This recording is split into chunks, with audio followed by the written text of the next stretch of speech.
Hi guys. I just thought of this when I saw Annie's post on Friday the 13th. Ooh, that sounds terrible. But on Friday, and I wanted to do a quick little video about this.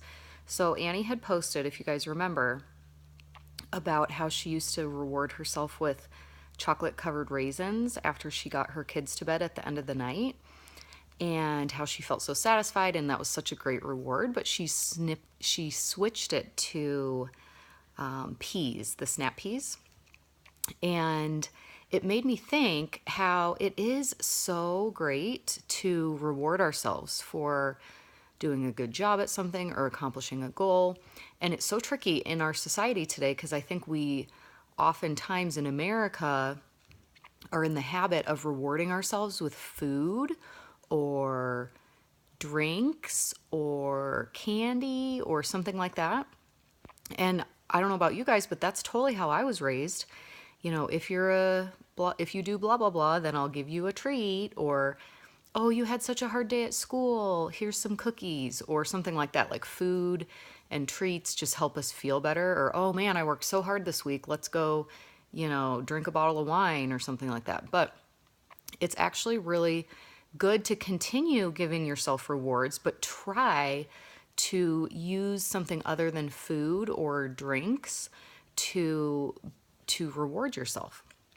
And in our last challenge group, Lindsay Baxter posted this idea about like putting like little counters, little what are they called? Something in a jar, and then every time you lose a pound, you switch it from one jar to the other, so you can kind of see that visual indication of your progression toward your goals.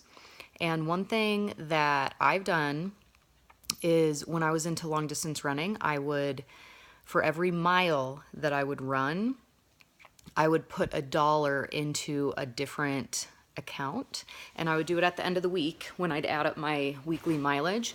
And this was before kids, when it was dual income, no kids, me and my husband, so we could afford this. And I would use all that money to buy awesome running clothes, like frivolous running clothes, like Lululemon stuff, or more pairs of running shoes than I actually really needed, that kind of thing. Because it's something that I wouldn't have necessarily bought, but something that I would be super excited about as getting a reward. And so once I had completed the race for whatever I was training for, then I would give myself that money to go and buy running clothes. So try to think of something that helps you stay motivated and is rewarding. And for the Health Bet group this month, it's awesome because Beachbody is going to be rewarding all of us for keeping on track with our Shakeology and our workouts. And as you all know and have, I'm sure, experienced, when you're staying on track with your Shakeology, that helps you to eat better throughout the day. And when you're staying on track with your workouts, that helps you get in the habit of working out, and then both together help you with energy and all of that kind of stuff. And then, of course, losing weight if that's your goal versus maintenance. So anyway, comment below on what you're already doing to reward yourself for things like getting through the long day with the kids, or staying on track for the week with your workouts, or staying on track with your eating, something like that. What have you guys already done to reward yourself that is not food or drink?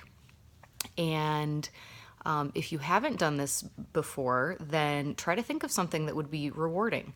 It's kind of tricky as grown-ups with a capacity to make money.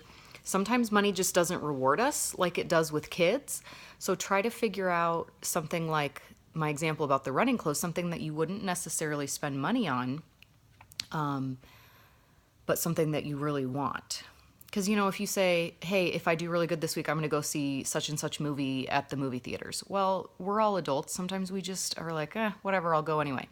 So try to think about it and comment below on your non-calorie reward. Thanks, guys.